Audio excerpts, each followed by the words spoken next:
This Film is Lit, the podcast where we finally settle the score on one simple question.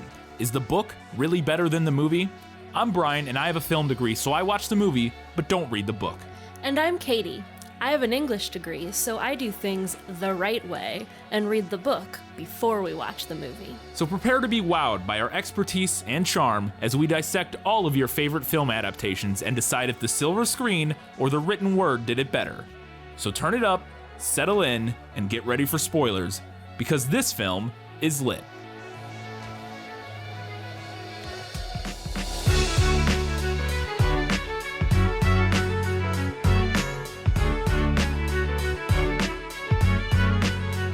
It's a tale as old as time, and one of Katie's favorite movies. It's Beauty and the Beast, and this film is lit.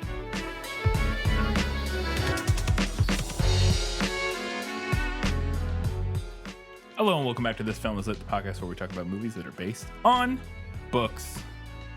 Katie, very shortly we'll be entering into our final installments of the Hunger Games summer series. Before we do that, we have one more intervening episode, which is your birthday episode. Yes. Although this drops a little bit before your birthday. It's like 2-ish weeks before my birthday, but For scheduling purposes. yeah, for scheduling purposes, because I didn't want to have a full episode in between parts 1 and 2 Yeah. of Mockingjay. No. So yes, we're doing We're doing this a little early. doing the birthday episode a little bit early, but that's all good. People can listen to it on your birthday or listen to it when it comes out. It doesn't really matter. We have all of our normal segments, so we're going to get right into it with our first segment. Let me sum up. Let me explain. No, there is too much. Let me sum up. Okay, so I just did a movie summary. Okay. The fairy tale, I think, Beaumont's version is short enough that people could just go read it. Yeah. You linked copies. Yes, I did link on copies. if you want to quickly go read, you linked copies on all of the social media posts for the prequel episode. Yes. So if you go to Facebook or Twitter, you can find the prequel episode post, and then in the comments of that, there's links to Right, story. to the story. It's also, like, Beaumont's version is pretty bare bones, and those bones are, like, close enough to what we get in the Disney version that Right. I just decided to do a movie summary. Yeah. So if you have not seen Disney's 1991 animated classic Beauty and the Beast in a hot minute, first of all, you should go watch it, but also here's a summary. Belle lives in a small village where the town folk regard her with suspicion because she likes to read, despite the fact that she's also very beautiful. One day, her father, an inventor, gets lost in the woods while traveling and stumbles across an enchanted castle. It turns out that the castle is inhabited by a ferocious beast whom he has inadvertently offended. Belle finds the castle and volunteers to take her father's place as the beast's prisoner. Although they are initially at odds, Belle and the beast gradually become friends, and the beast learns to be a better person. After learning that her father is lost and sick, Beast lets Belle go so that she can care for him.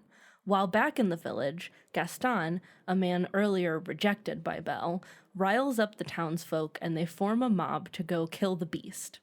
After a fight, Gaston manages to stab the beast before plummeting off the castle. As the beast is dying, Belle confesses that she loves him. This breaks the spell and the beast transforms into a handsome prince, his true form. He and Belle live happily ever after. There you go. In case it's been a while since you've seen The Tale as Old as Time, now you have a little bit of a refresher. Well, hopefully you just went and watched it. Most people these days have Disney Plus because for all of the Marvel shows, if for no other reason. But that was a nice little summary. I said we have all of our segments. That's not entirely true. We are going to do Guess Who. We don't have an actual Guess Who segment, but we wanted to talk about something very briefly in the Guess Who segment. So let's do that right now. Who are you? No one of consequence. I must know. Get used to disappointment. Okay? So this was my note that if we don't have a Guess Who segment, which I thought we may not. Yeah, there wouldn't have really been Yeah. a way to do one for this. That's kind of what I figured, kind of what I assumed. But I did want to know, in lieu of that, if the description of the beast in the book it matches up, if there is a description in the story, and if that matches up at all to what we get in the film. basically, was what I wanted to know. So Beaumont's version of the story, which is the shorter one, doesn't describe the beast in any kind of interesting detail. She basically just calls him ugly, deformed, horrifying, sub in any generic insult for appearance. Okay. So we don't Villeneuve, actually know in that instance. Right, we don't actually know in if that he's instance. a beast or just an ugly I mean, man. they say he's a beast. Right, but that you but- can use that word Right, to he describe. could just that be a very beastly looking man. Right, yeah. Technically. Villeneuve's version, which is the version that Beaumont's comes from. Okay, so I was going to ask that. Beaumont's is the later version? Yes, it's Okay. the pared down version Okay. of Villeneuve's. So Villeneuve states in her version, he, Belle's father, was terribly alarmed upon perceiving at his side a horrible beast, which, with an air of fury, laid upon his neck a kind of trunk, resembling an elephant's, and said with a terrific voice, "Who gave thee permission to gather my roses?" Interesting. So what we know about the beast in Villeneuve's version is that he has a trunk like an elephant's. There's also an illustration in the book that I looked at, Yeah. which again was linked, and it's on Google Books. Do you know where the illustration comes from? Like, is it contemporary to the story, or is it a later edition? I don't think it's contemporary to the story, but Okay. the book that's on Google Books I think is also fairly old. So I'm going to show you that illustration right now. So yeah, that just looks like this is like the Elephant Man. Yeah, he looks like an elephant man. If you are interested in seeing this picture, I'm going to post this on our social media so you can check out our Facebook, Twitter, and or Instagram Yeah. if you want to see that. That's interesting because it definitely it's just a man. That illustration is just a person who has an elephant head, essentially. Yes, that's what we can see in that, which is also interesting to me because the beast, at least as far as I've seen, is far more commonly depicted as like a boar or a warthog. As some sort of like mammalian. Well, I get elephant's a Yeah. mammal, but yeah. But yeah, as like As he has a like furry like. yeah, like with a snout and tusks, a little bit closer to what we get in the movie actually, which is like a boar buffalo bear thing. Yeah, I would say he is kind of like a boar slightly, or Yeah, he or, has or, like the kind of tusky, like big teeth, like a boar. yeah. And Also then, like, elements like of buffalo horns. Yeah, and I was gonna say elements in some elements of it, kind of he like not lion like, but he has He almost like a has like a mane, yeah, and and like mane a and like leonine kind of face. yeah, you could because I could almost imagine describing him as like a saber-toothed tiger-y type of like look, Yeah. kind of. But boar I think is also accurate. He's definitely a hodgepodge of sort of and then he's like his like physical form is kind of bear-like. yeah. Like, but I think lion is also a pretty common way to depict the beast as well. I think Yeah. maybe a little bit more modern Yeah. of a way. I'm thinking of the Beauty and the Beast TV show Yeah. I never from I don't- like the 80s or 90s. Yeah. I think he's more like leonine in that.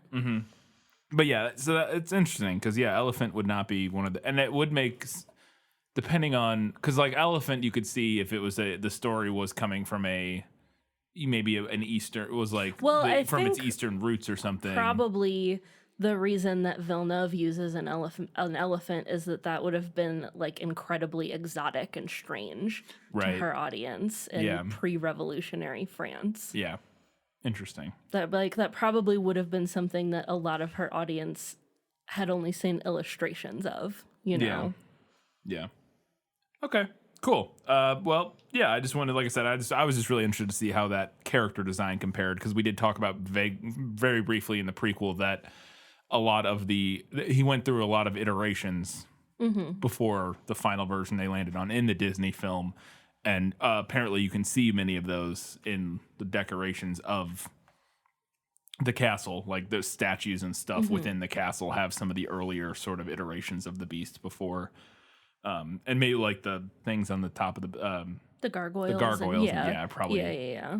Versions of the beast that they kind of went through before they landed on the one we see in the film. Cool. All right, that was really all I want to know about that. Just want to know what the beast was and how he looked in the story, and what the movie did with it. I have a lot of other questions, though, so let's get to them was that in the book? Nicholas Flamel is the only known maker of the Philosopher's Stone. The what? Honestly, don't you two read? So the first thing we get in the movie is the backstory of how the prince became the beast. We get the sort of stained glass window illustrations of this backstory with a nice voiceover giving us the fairy tale about how he was cursed to become the beast. And I wanted to know if any of that story with the elderly woman coming to his door and him turning her down and then her turning into a beautiful princess and cursing him to a life of loneliness, if that is what we get in the book.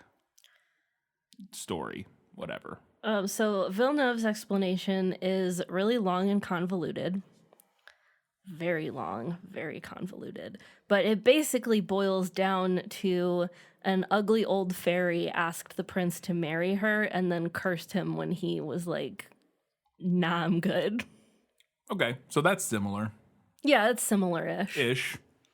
Like in the movie, it's not stated explicitly that she wants him to marry her. She just wants to come inside. Yeah, she wants shelter from the cold. Yeah, essentially, yeah, and he turns her away. Yeah. So not exactly the same, but there's a similar idea there. Mm-hmm. Beaumont's version only states, a wicked fairy had condemned me to remain under that shape until a beautiful virgin should consent to marry me, without further explanation, which is very conventional for the fairy tale genre to just kind of state a fairy cursed me, and we don't really need any more explanation than that. Yeah.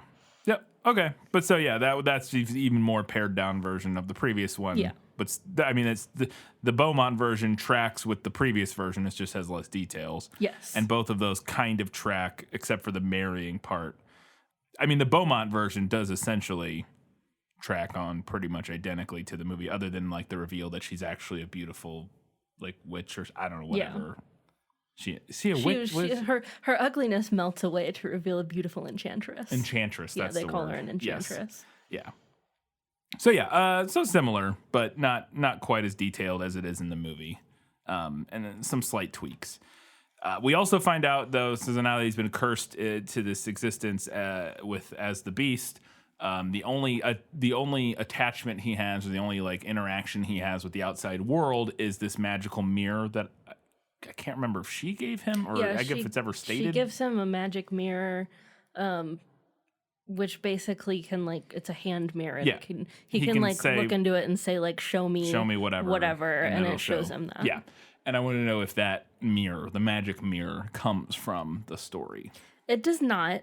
At least it does not come from the versions that I read. The two versions. And that is a stipulation that I should put in here, is that I looked at two different versions of the story, which were the kind of closest relatives of this film. But it is also entirely possible that there are elements pulled from other variations of this. And because one thing you didn't look at, and it's obviously because it's a movie and not a book, and we mentioned in the prequel, I think I mentioned that. So the movie there was another previous movie, the 1940 version, live action version of Beauty and the Beast. It's a French film that this movie pulls a lot of inspiration from, and there apart could from the be story. So there could be something. I've never seen that. I have not seen it either, so we can't comment on what similarities or what things this movie may have taken from that movie. Mm-hmm. We don't know because we didn't watch that movie, but. Not from these stories. Right, not from the stories that I read. I do like that expansion. I think it fits really neatly into the fairy tale genre. Yeah, I mean it tracks right along with Cinderella. There's a magic mirror in Snow White. Or Snow White, not Cinderella. Snow White. Yeah, so magic mirrors very common in fairy tales in different uses and different tend to do different things throughout, but mirrors are often they're often considered magical items in folklore and fairy tales. Yep. Along with the mirror, he also the other magical thing he has with this mirror is the rose. And in this version of the story in the Disney movie, the rose is essentially a clock that is counting down to his, I believe, 21st birthday. I think think they say. Yeah, his 21st year. Yeah, and when he as he ages and as time passes, the petals start falling off of this magical enchanted rose that is under this glass thing. And when the last petal falls off in his 21st year, the ability to reverse the curse will go away, and he will be forever trapped as the beast, doomed to remain a beast. Doomed to remain a beast. Whereas he has an opportunity to break that curse, but it's on a time limit. And I want to know, one, if the rose is that magical rose is in from the stories, and two, if there is, if the rose or something else, a ticking clock of some sort, or if he has, for the rest of his life to reverse the curse.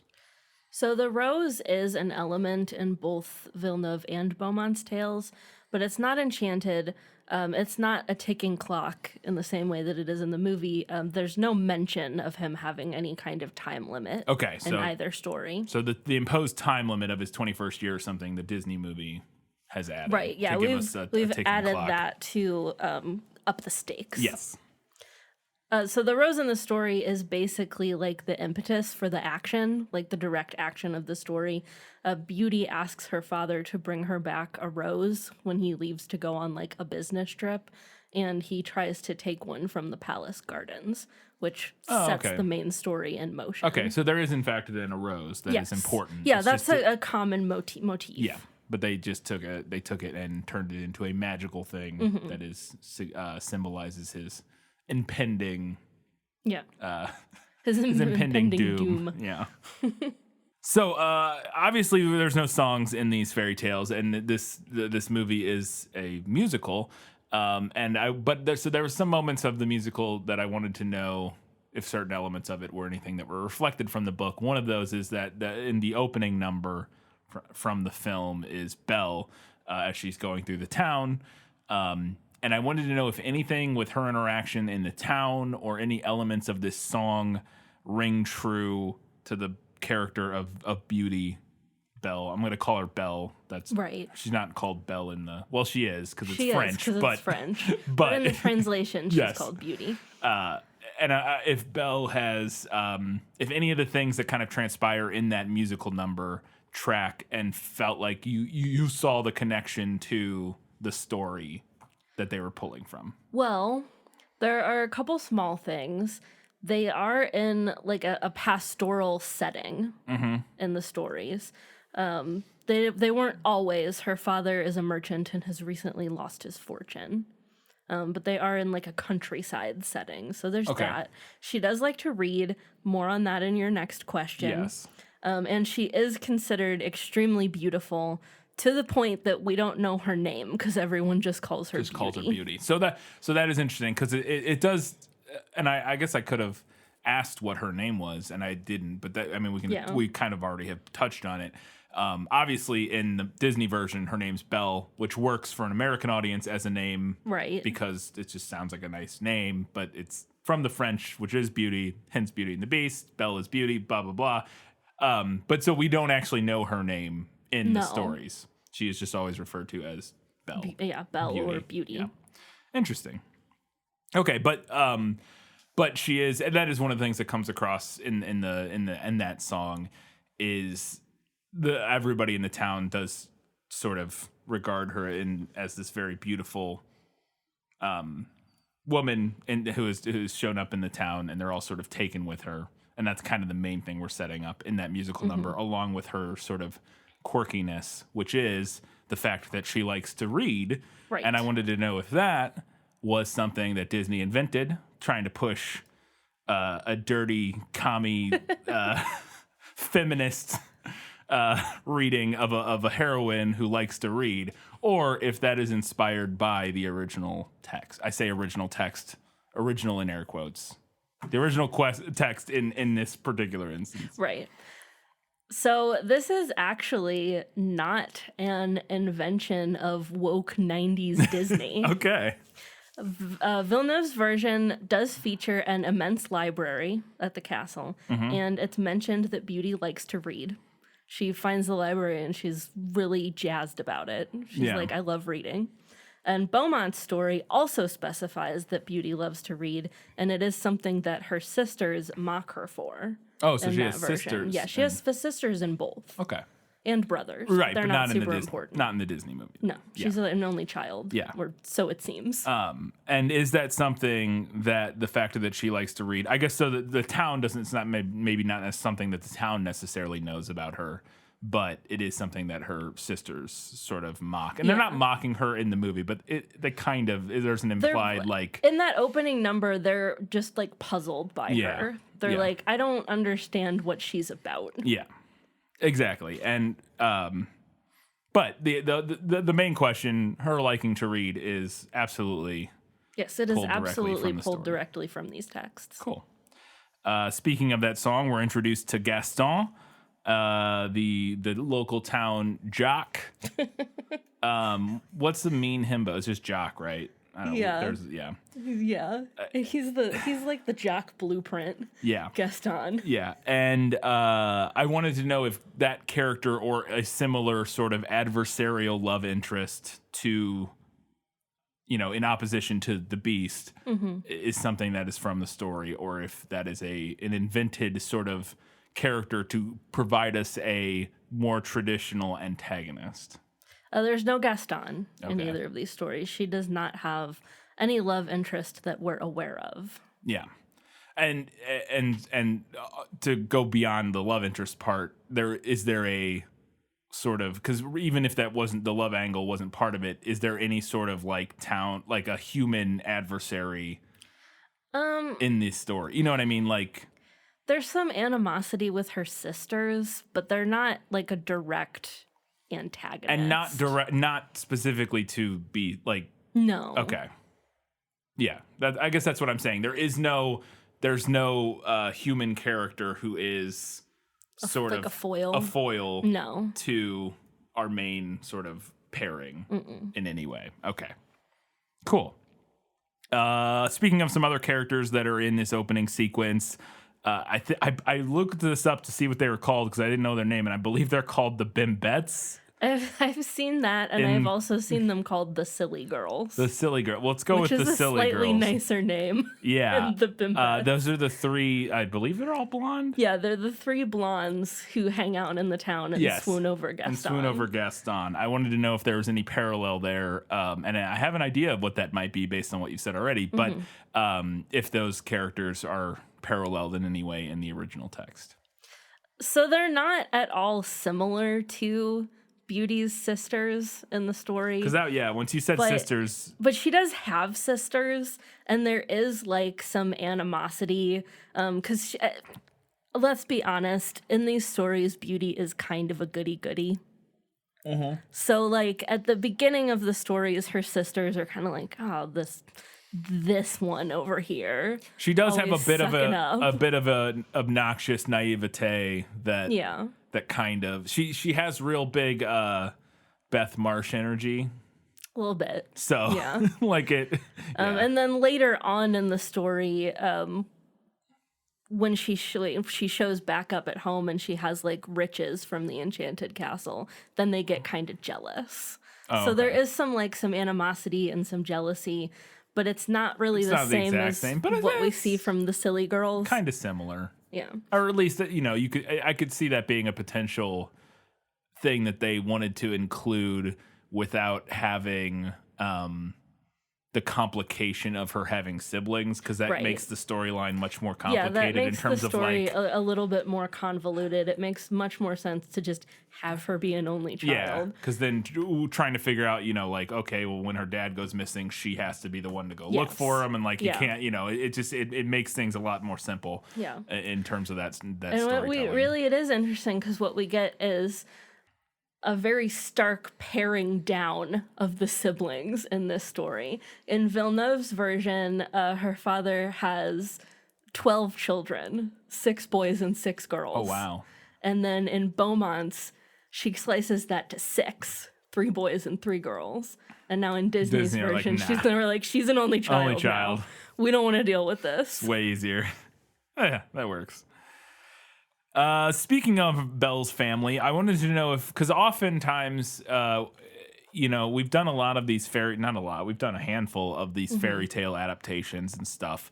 And very often, some of the secondary characters are incredibly like in the adaptation, in the film version, they will often take secondary minor characters like the main character's parents or siblings or something and turn them into much more important characters, whereas they're just sort of briefly mentioned in the fairy tale version. Because the stories are so sort of sparse in their original fairy tale format version. We don't spend a lot of time getting, character background and stuff. Does Belle's dad play a role in is he even really in the story? And if so, what kind of role does he play? Is it comparable to what we get in the movie? And we've already touched on this a little, so it's kind of been spoiled. But yeah. What's the deal with He actually Belle's is dad? pretty comparable to what we see in the movie. He's not an inventor. Yeah, that was my other question, Yeah. is whether or not, on top of that, if he is in it, if he's an eccentric inventor, which I had a feeling that was not the case. No, he's not an inventor. He's a merchant in both versions of this story that I Okay. read. But he does go away on a journey, and that is when he stumbles upon the castle, and Beauty does take his place as the Beast's prisoner. Yeah, So and- he fulfills a very, the exact same role, really. Yeah, because that was my next question, was if he is sort of the impetus to the thing that spurs Belle into Beast's castle, and it sounds like, yes, slightly different scenarios where in the movie it's because he's running from wolves and ends up in the castle. Right, he ends up at the castle, and then Belle has to go find him. Yeah. And ends up taking his place. Whereas in these stories, he kind of just stumbles across this enchanted castle while he's traveling.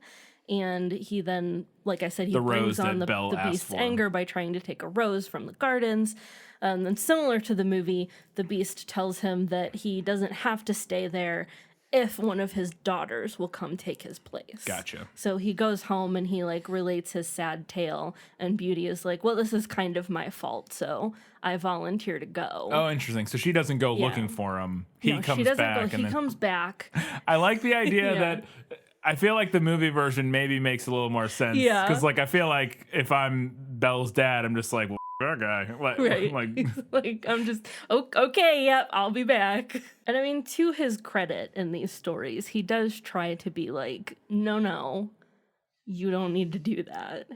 And she's like, well, if you don't take me there, I'm going to go try to find the castle anyway, and I'll probably die doing that. So you better just take me so I feel can like take if your I'm him, I'm place. like, but we just don't go back. Like, what? I mean, I think the thing that we need to remember here is that they don't actually know the limits of what his powers are. Yeah, I have a question about this later, so we'll get into that about the whole deal with The castle. the castle and Yeah. stuff, because I have so many questions about that. But we'll so not so many. But I it really is- have one question. It is an but- enchanted castle, so to be fair, they don't actually know what he could do Okay. to them if they don't fulfill this bargain. I guess that's fair.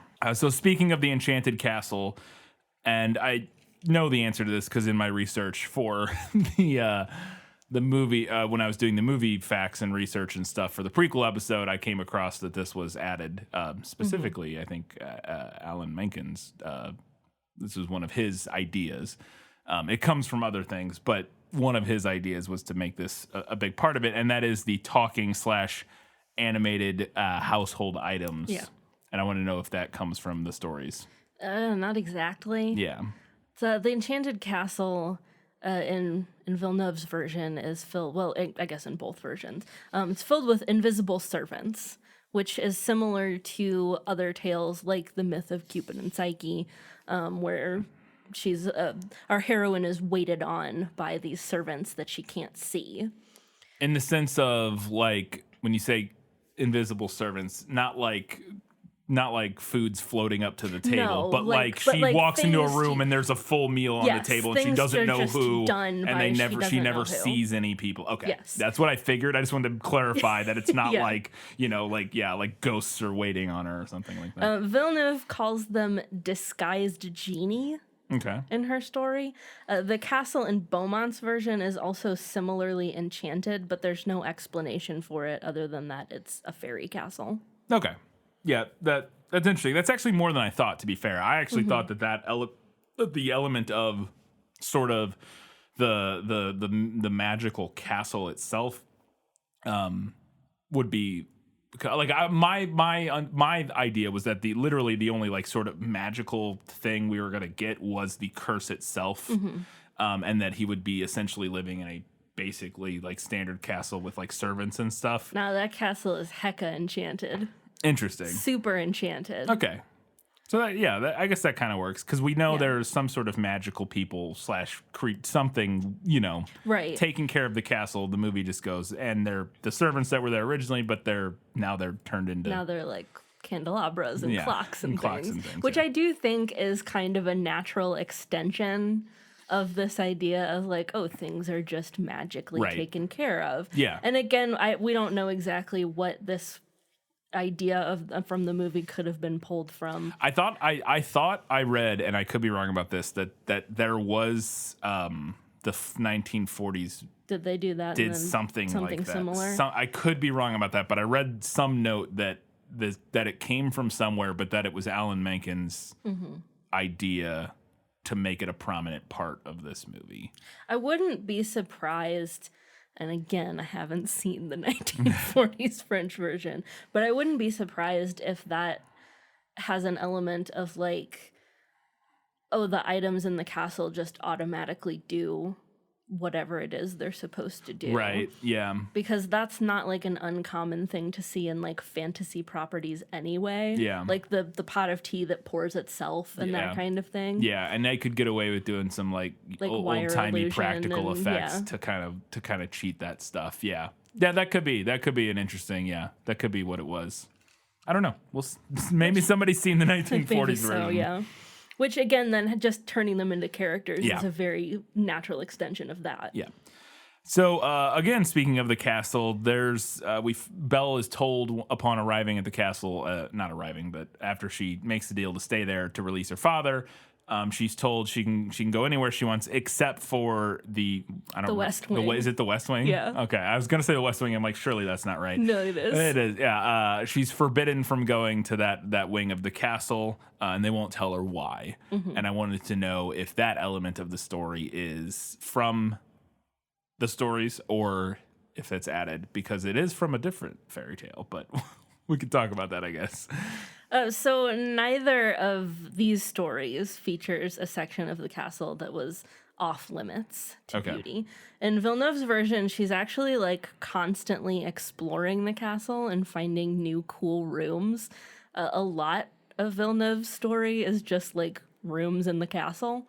And the castle seems like it actually changes to meet her desires in that version of the story, which is interesting. Yeah, that is interesting.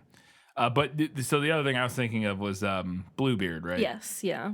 And just for anybody who doesn't know, which there is a movie that is I'm sure there are plenty, but there's a recent movie that's a vague adaptation of Bluebeard, right? I don't know if it's a direct adaptation, but when we watched Crimson Peak, I was like, this is Bluebeard. Yeah. That's what I was thinking, was that Crimson Peak is at least inspired by, if not an adaptation of Bluebeard. Yeah, Bluebeard. And in Bluebeard, that is one of the primary, or like it's there's a room that the young bride is told not to go into. Yeah. And so that to me felt like very clearly, if it wasn't from this story, if it wasn't from Beauty and the Beast fairy tale, that it was probably inspired by it's another Bluebeard. thing like the magic mirror that just tracks really well with the fairy tale genre. And Disney is nothing if not masters of pulling disparate pieces from many different properties and rolling them all into one amalgamation of culture that kind of just works. It's like Disney's entire business model. Does she just leave at one point? Like, she just runs away, and the Beast basically just lets her leave. Essentially, like, he doesn't actually like seem to go stop her.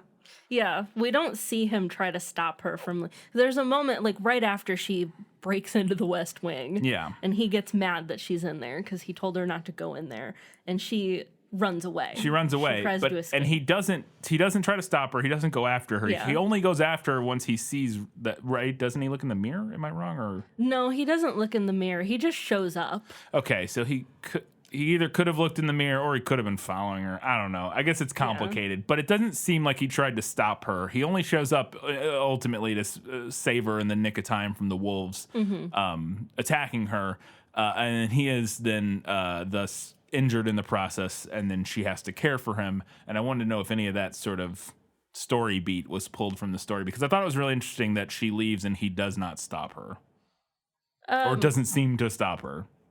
No, that's not really. She doesn't try to escape. So there's not any element of that initial thing. The Beast does let her go at one point to visit her family in these stories, and when she returns, he's near death because she stayed away for too long. But that's like right before he transforms. That's like the end of the story. So I would say it has more in common with the end of the movie. Yeah, that's absolutely the part that I'm going to ask about here in a little bit. Then, that's that part. We mentioned it earlier, and you have said it, but I had to ask: is there a giant library in the castle? Both of these versions do mention vast libraries. Do they mention them having sweet ladders? It's not mentioned. Okay. But this is like France in its heyday. So most likely, Yeah, had there were sweet sweet ladders. library ladders. Does the Beast have to relearn table manners at any point? Classic scene in the Disney version. He eats like, you know, Like an beast. animal. Yeah. And is when Belle comes and shows up and they're having dinner, he has to relearn how to use silverware, etc. That's not in either of these I stories. assumed not. Yeah. Felt like a fun movie, you know, sort of comic gag that I wasn't expecting of 17th century French fairy tale, or whatever century it is. But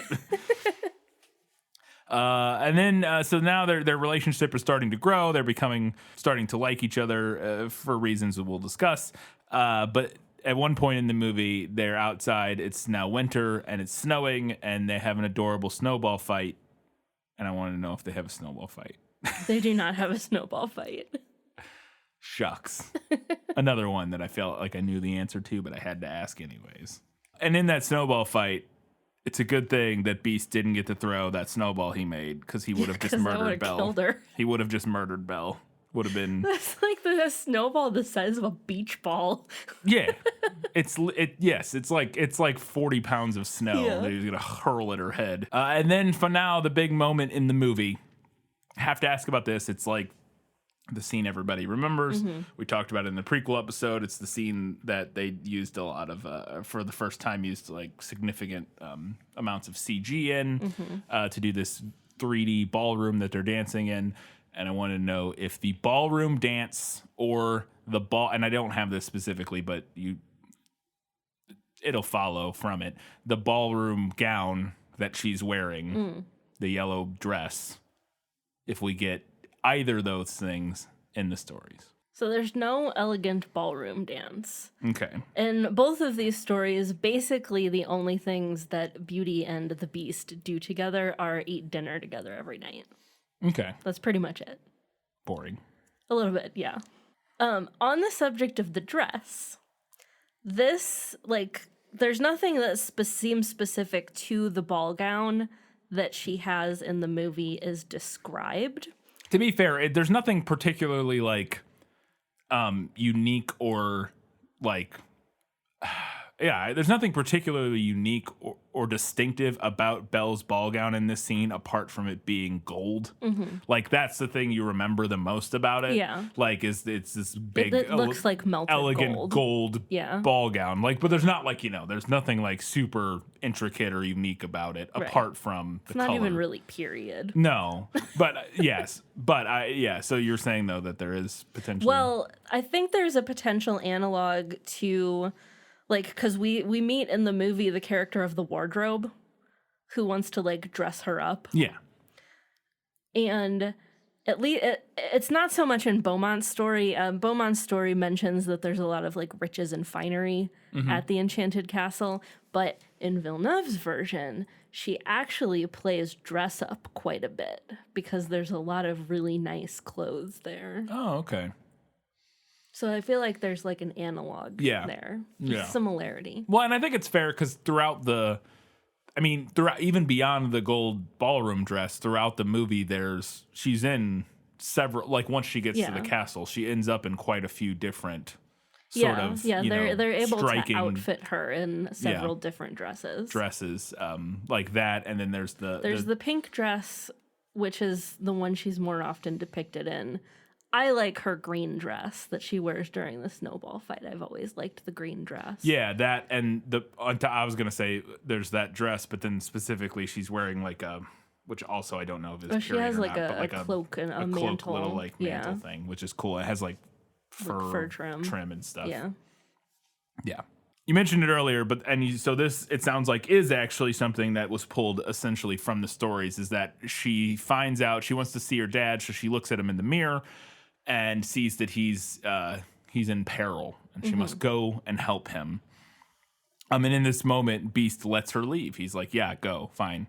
But he's very forlorn in this moment because his dream of not being the Beast anymore and marrying her is gone because he's let her go. And I was like, bro, just go help her? Like, she's like, no, my dad needs help. And he's like, fine, go help her. It's like, you could go help, right? Maybe he can't leave the castle. Maybe, I don't know.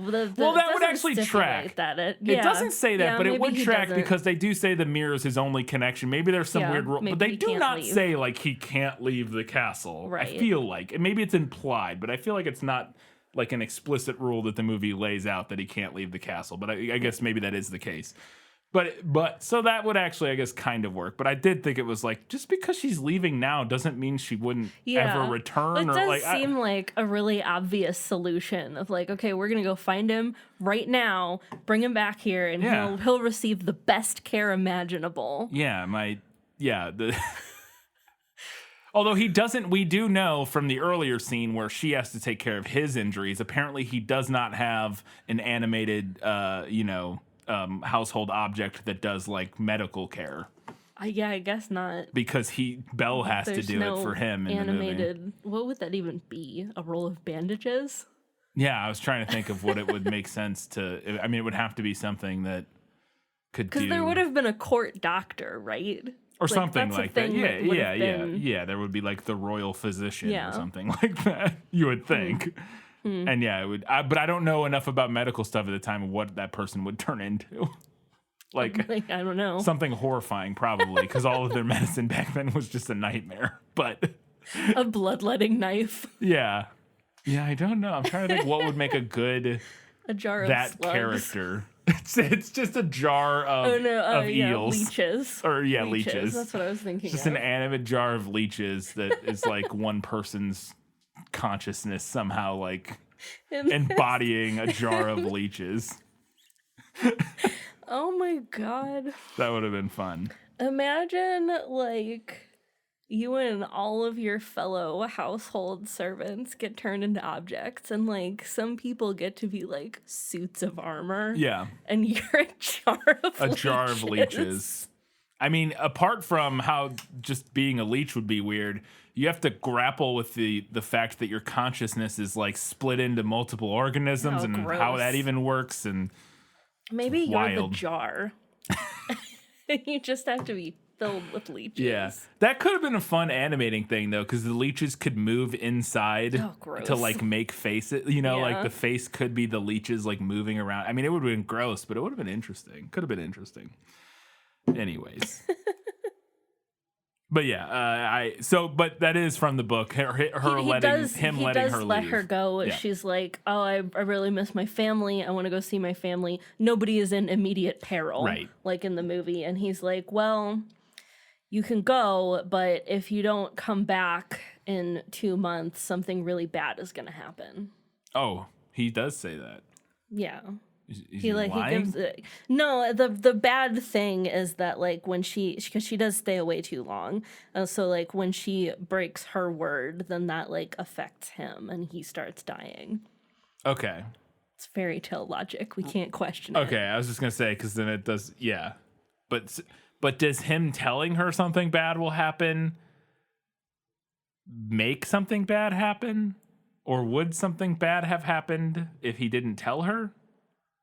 Do you know what I mean? Like, well, I guess my question is like him being like, if you don't return in 2 months, something bad will happen. Let me fact check and see what he actually says in Beaumont's version. I'm just wondering because to me it could be that changes like to me that changes the All right, the characterization of checking. it just changes the characterization of Beast in the story if he tells her if you don't come back in 2 months something bad. That's like very like sort of weird abusive relationship type thing, whereas if he tells her that and him telling her that is what like causes this situation where if she doesn't come back he will die, or if he just there is some weird rule that if she leaves in 2 months he'll die and he's just relaying that information to her. And I guess I just wonder what,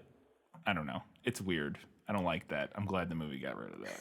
Okay. Because I think it's too complicated and weird. So she says, I have so great a desire to see my father that I shall fret to death if you refuse me that satisfaction. I had rather die myself, said the monster, than give you the least uneasiness. I will send you to your father, you shall remain with him, and poor Beast will die with grief. No, said Beauty, weeping, I love you too well to be the cause of your death. I give you my promise to return in a week. You have shown me that my sisters are married and my brother's gone to the army. Only let me stay a week with my father, as he is alone. You shall be there tomorrow morning, said the Beast, but remember your promise. You need only lay your ring on a table before you go to bed when you have a mind to come back. Farewell, Beauty.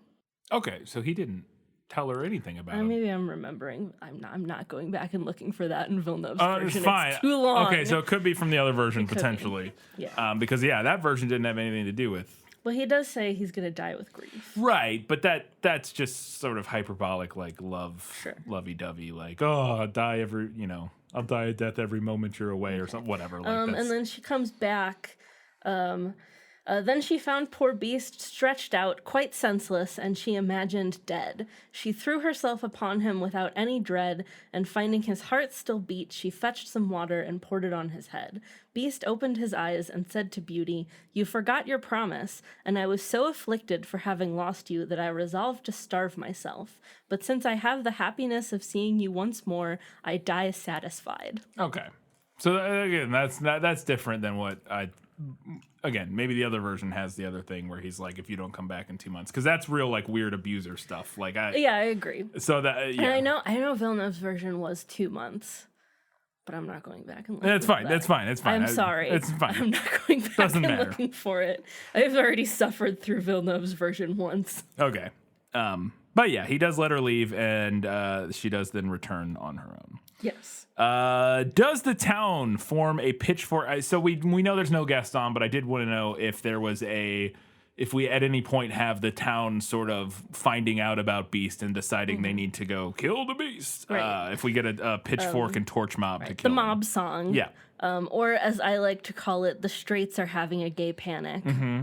I was thinking also that, and as you could definitely read into it like a race thing, like Definitely. like yeah. oh, the local town pretty white girl, we don't know that guy out in the castle, she can't be with him, go murder Yeah. let's go murder that No, guy. I agree. And then and obviously we know Howard Ashman Yes. was writing for this. Right. And so yes, the gay allegory makes a lot more sense. The queer theory in this song, if you look at like the lyrics of it, a lot of it is directly ripped from like gay panic, like, oh, the children, Yeah. the Beast will make off with your children. He'll come Right. after them in the night. Yeah. Kind of thing. But I think it tracks in No, it both definitely readings tracks for sure. either way. Yeah. Regardless, none of that is from either of these versions. Yeah. There's not like a town, so we don't know any of the town's people. Okay. So we don't, no parallel there. Cool. And we know there's no Gaston, so I think it's safe then to say that we don't have any sort of final confrontation No, between the Beast and a foe of any sort or anything like that. Okay. unless you count his grief as a foe. Yeah, fair enough. Then the last minute confession of love. It sounds based on what you just read from the which version? Beaumont version? Yeah, the Beaumont version. From the Beaumont version that this is the case. But so specifically in the movie, she has to, and I'm now not sure that I remember whether it's say that she loves him or kiss him or both. I'm not sure. She has to fall in love with him, and there has to be some kind of confirmation of that. Okay. Right? Because obviously she already does love him before that exact moment when she says, I love you. Right. But yeah, we would assume that the spell needs some kind some of sort of confirmation from her. And so my question is, if there is that sort of specific thing that needs to happen, whether it be a kiss or a confession of love, in order for the curse to be lifted, and then also because in the movie he's been stabbed by Gaston and is dying and essentially seems to have died. And I wanted to know if that secondary aspect of it, of him dying and then essentially kind of being resurrected as a human, is part of the original story. Kind of, but not really. The second part. The second part, Okay. yeah. So we know based on what I already read, he's like at death's door. Right. So he doesn't die. He doesn't die in the Right. same way. And it's not by an injury or anything. It's because No. He just died. he got real dying. emo and starved himself to death. Pretty yeah. much. So we know in the movie it's that she has to love him. And in Beaumont's version, she has already said that she loves him, but she's like, I love you as a friend. We're friends. Beast got friend zone. I love you as a friend. But the thing that breaks the spell in both Beaumont and Villeneuve's version is that she agrees to marry him. Okay. So that's a very specific, agreeing to marriage. Does he propose in the story, or does she like? He asks her, Okay. yeah. Each night he asks her if she'll marry him, okay. and she's like, "No, I'm good." And Okay. he's like, "Okay, I respect that," and goes away. I do like that the movie got rid of that, like that. Yeah. I'm not a fan of the. It's odd, and I just want to reiterate again, in case we have listeners who didn't listen to the prequel, the history of the French versions of this story is essentially that it was told for women and girls who were in or were going to be in arranged marriages. Yeah. So that kind of focus on marriage Yes. makes a lot of sense. Marriage and even a focus on sort of finding eventually over time finding love in this person that That you didn't really have any choice but to be with. choice with to be with and you know maybe even initially disliked that sort of thing. So he does it does require a specific sort of event to transpire in order to break the curse. Right, yeah. The basis of it is that she has to agree to marry him. Villeneuve's version goes like way more complex with it, and she has to have like agreed to be there under like a specific set of conditions and all this stuff. Her version is very complex. Yeah. And then my final question is, once the curse is lifted or is lifting in the process, the transformation, what does it look like? And does it look like anything that you imagined? Or does the movie version look like anything that you kind of get from reading the story version? Is it, because the movie version is very magic-y. There's like there's like firework looking things falling from the sky, and then he lifts up in the air and spins around, and there's smoke, and it's very, very magical. And I wanted to know if that felt like it was inspired by the story, or if that's just Disney, making this moment very dramatic. So Villeneuve's version was uninteresting, so I'm not going to read from Villeneuve. Okay. But from Beaumont, we have something that is not dissimilar to the movie. So I'm going to read from Beaumont here. Beauty scarce had pronounced these words when she saw the palace sparkle with light and fireworks, instruments of music. Everything seemed to give notice of some great event. But nothing could fix her attention. She turned to her dear Beast, for whom she trembled with fear. But how great was her surprise! Beast had disappeared, and she saw, at her feet, one of the loveliest princes that I ever beheld. So yeah, at least somewhat. I mean, we get music, we get fireworks, because that's the moment. Sparkling with light. Yeah, that's the moment to me in the movie that always gets me, and it is a really effective moment. Is that when that first little stream of like pink sparkles Yeah. falls behind her every time. Yeah. Like the And hair you're on the like, back of your neck stands up. Yeah. Something's about to happen. Yeah. It's very good. And so it does sound like that, at least from the Beaumont version. We have, I mean, literally mentions fireworks and music and sparkling with light. So I definitely feels, and because we get a similar, the sparkling with light thing, the rejuvenation of the castle as like the light spreads over Yeah. it. And it turns from sort of the Gothic, horror mansion that it is into Yeah, like the all the revitalized. gargoyles turn into cupids. Yeah. and- Yeah. It becomes a much more welcoming and light place. Fantastic. All right. Well, those were all of my questions for Was That in the Book? I have a couple things that I'm a little confused about that we're going to figure out in Lost in Adaptation. Just show me the way to get out of here, and I'll be on my way. Is it lost? Yes, and I want to get unlost as soon as possible. So the rest of the Prince's family, I feel like, is mentioned briefly in the beginning of the movie and then never touched on again. And I want to know what's the deal with his family. Is it?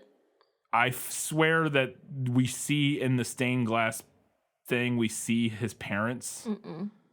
I could have swore. I'm gonna tell you, no, we don't. Okay.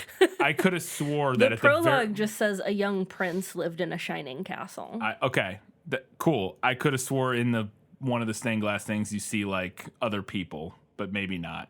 Maybe it's servants. I don't know. It's the servants, I think. Okay, sure. I'll take your word for it. Regardless, that doesn't change my question. What's the deal with? Does he have family? Do we? All right. Like, because he's a prince, he's not the So- king. Like, who's the right. king? That's my question. So Beaumont's version doesn't mention his family, probably for the same reason that the movie doesn't, which is that it's not really necessary. Like, I get it as a point of curiosity. I agree. So these questions are not like I need to know these Yeah. answers or the story doesn't work. It's just I'm just Right. curious. But we don't need to know about or meet his family in order to understand and enjoy the story. yeah.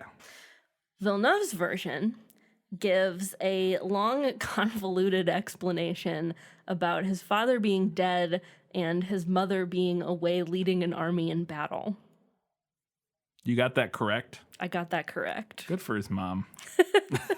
Look at her go. But she leaves him in the care of a dubious fairy, which is how he ends up in this situation. Oh, the fairy in that beast. version is like somehow his caretaker? Yeah. Oh. And then she not was just like a random. Yeah, and then he grew up and she was like, we should get married. And he was like, Oh, nah, I'm good.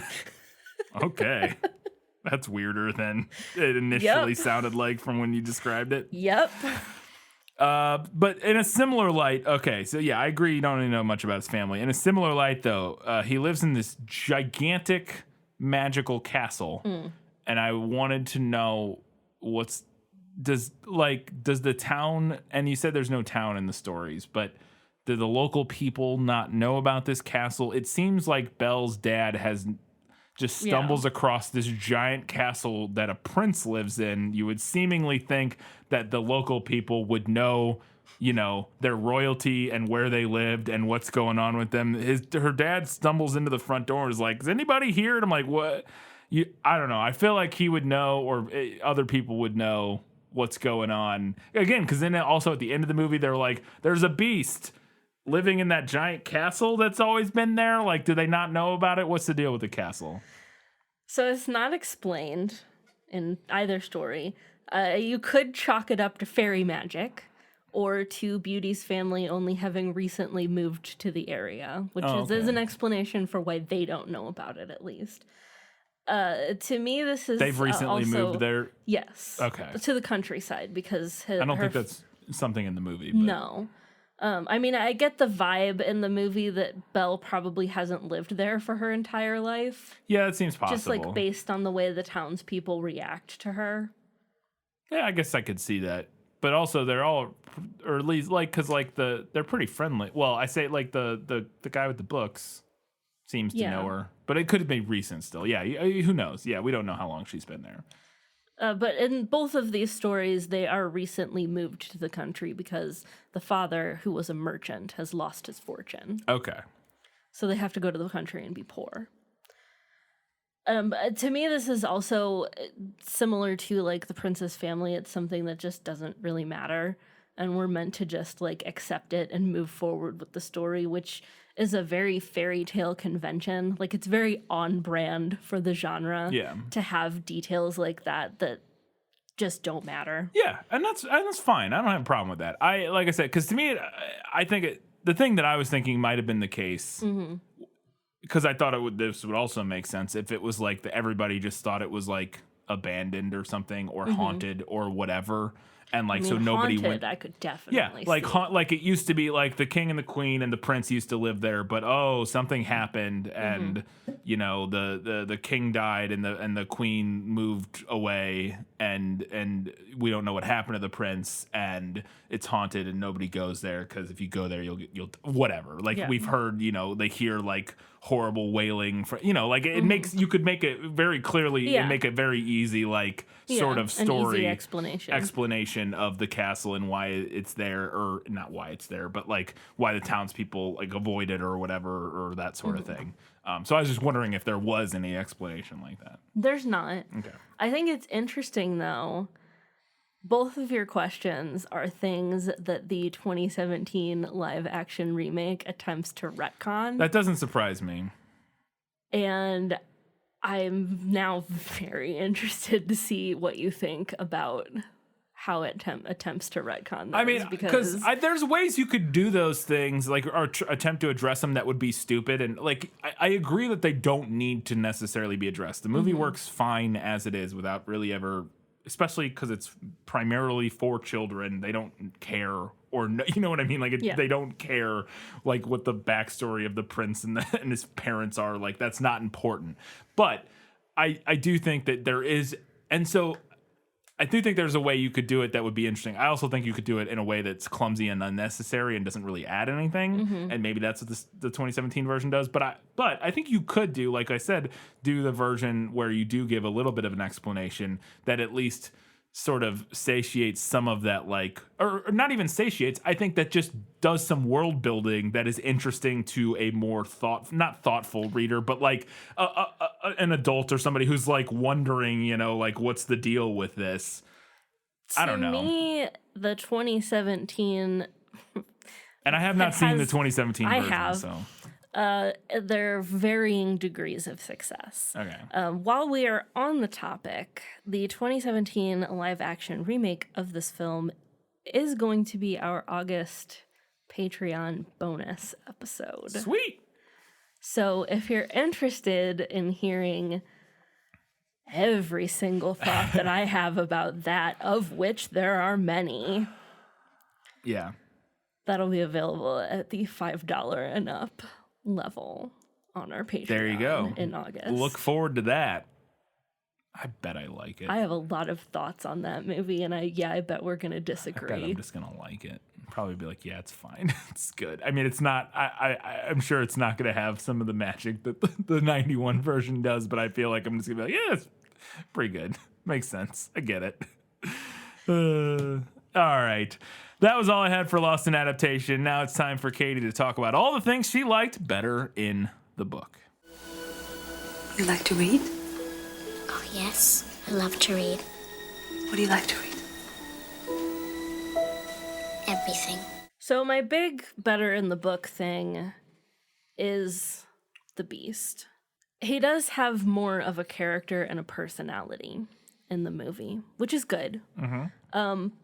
But the other thing that the movie makes him, at least initially, is kind of an asshole with a horrible temper. Do that again with not saying asshole. Jerk. The thing that the movie does is make him kind of a jerk with a horrible temper. And I get why the movie does it. Like, I understand. But on the other hand, it does bother me that... Like, it bothers me that they went that direction, and it also bothers me that it then ends up being fodder for the Stockholm Syndrome take. Yeah. And I think that there probably was maybe a subtler way to tackle his character. I think maybe you could have him be more of a direct foil to Gaston, have him be, like, arrogant and entitled, but maybe not always, like, violent and screaming. Interesting. Okay. Like, have him initially be a little bit more similar to Gaston, because we see I do think- end up seeing Gaston's temper and like his rage and anger, but initially it's very like underneath this veneer of charm. Right. But I think we could have the Beast initially, instead of him having him have this temper and just be like furious and like yelling and like pounding on our door and threatening to break it down, we have him be like very openly arrogant and entitled. I think that is interesting, because I think that is would be a kind of a clever way to, again, like you said, to play him against Gaston. Mm-hmm. I think the issue there is that I don't know, and I think that would still work thematically. And especially for kids, I don't know if it makes a lot of sense for his character based on his situation, because he has had everything taken from him, and I like I said, I totally get why the movie does it, and it makes sense for him to be a ball like of anger. bitter and angry, and like that tracks for his situation. Like, so I get like, but I do see what you're saying. I think that actually would be really interesting if they could figure out a way to make it make sense that he is like sort of entitled and pompous and blah blah blah, because obviously he was a prince, so he is a prince. Like there's some background there that you could. I guess the thing is that it's been this whole long time where he's been alone in this castle. It would feel hard for me as an audience member to still believe that he, like, I don't know, has that sort of like arrogance. And that's where I'm torn on it, because I do 100% think that it makes sense for him to be angry. Yeah.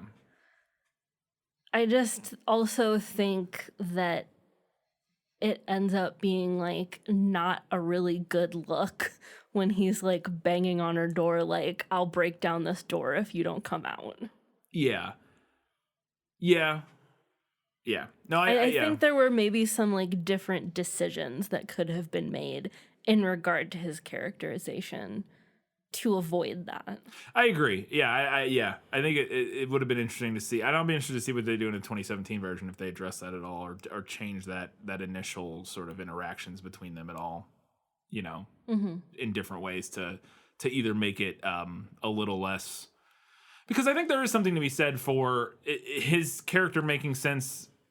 It making sense that he's like this bitter, angry person, having been cursed and trapped in this castle for years and years and years or whatever, and him just being angry about it, and then very quickly sort of getting over that and working through it. Mm-hmm. But I think there is at least an element of sort of a problematic thing there, of that there is inherent, or there is a potential sort of problematic theme, or not theme, but idea, narrative that the story you could gain, or that you could glean from the story, that if you push through the angry temper tantrums of your potential love interest, that maybe one day they'll be nice. Like you can get like, and that's part of, like you said, that is what fuels some of the like the Stockholm Syndrome type takes. Yeah. And I do think that there is like something kind of problematic about, if you read this very surface level and you don't pay super close attention, you know, if you just saw the movie once, you could kind of, and you only took away bits and pieces of it and not like the whole thing, you could see, I could forgive somebody for going like don't love that this movie seemingly, like, you know, again, without analyzing it too closely, tells girls that, like, don't worry if at the beginning he's like breaking things and screaming at you and threatening to break your door down, he'll probably come around. Like, again, that's not the full reading of the story, but I get. Right, then that's where I feel torn, because like I understand that reading, but I'm also like, but there's more nuance